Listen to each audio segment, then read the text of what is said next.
Hey, it's Midge. I'm making a game about a knight that uses guns. Welcome to Devlog number 1. If you missed Devlog 0, that provides a little more context. I talk about the game a little more broadly, so that might be worth checking out if you just got here. Alright, so what's new this time around? First and foremost, the blood splatter system. This was something that came together really nicely. Just pretty much everything I tried right away just kind of fell into place, just kind of worked. So what happens is when the player or an enemy takes damage, there is a particle system that's like a spurt of blood. So it shoots out some particles, so it looks like a blood spray. Then the second part of that is I made some sprites for like splatter patterns, and I just take one of those, I give it a random scaling within a range, so I size it up or down a little bit, give it a random rotation, I just stick it on the ground. And those leave pretty convincing like blood stains all over the place. Now this whole thing has a parameter for color, so most characters have a red blood color, but we also have like green for the slime character. There's like this, there's like a brown slime that has like a lighter brown blood. We also have like skeletons. Now you may think skeletons don't have blood, but what I did for that was I turned it to white, and I figured like, oh, it's like bone particles, and those don't leave a stain, so you just see kind of the bones flying around when they get hit with bullets.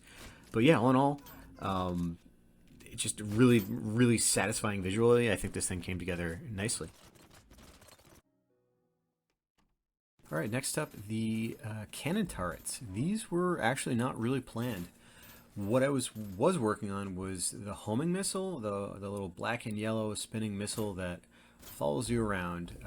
Bounces off of walls. It takes a little damage when it bounces off the walls, but if it touches you, it blows up. This can damage the player. This can damage enemies. I was working on that because I was going to use it for a robot boss. I didn't get to that. I knew I wasn't going to finish the robot boss before the next update, so I was like, oh, I got this missile, let's just make something to launch it.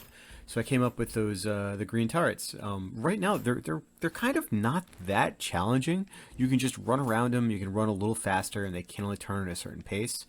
They can only shoot at you when they're pointed at you, but so I might balance them a little more. I might speed up the missiles. I might speed up the rate of fire or something like that. They're good support weapons, so if you have a room full of enemies and these things start coming after you, the missiles, it makes them a bit more challenging. But all alone, they're not too bad.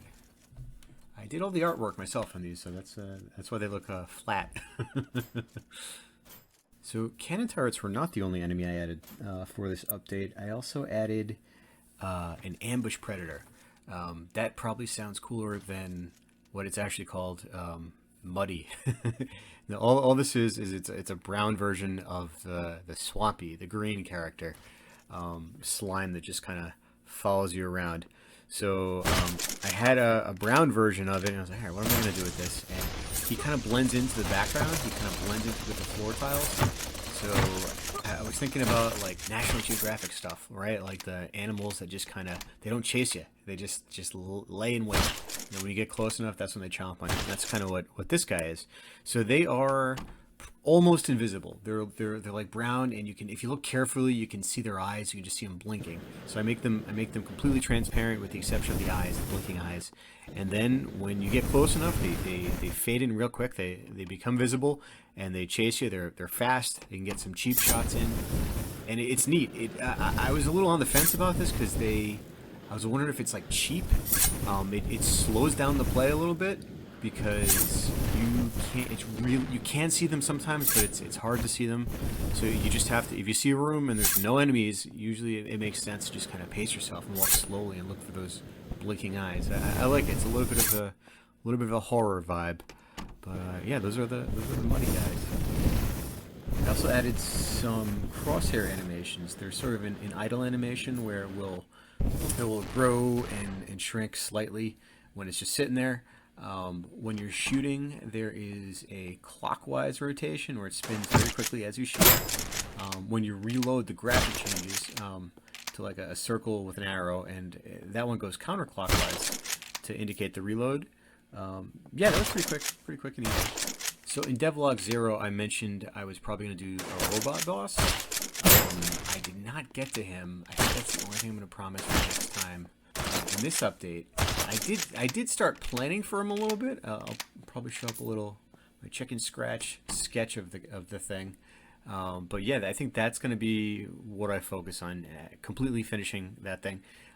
Snake boss is great, but I'm sure people are getting a little bored of seeing the same boss over and over. So robot boss is up next. I'm not going to promise anything beyond that. I'll probably do other things, but I think that will be a surprise. Yeah, alright. Thanks for watching. Until next time.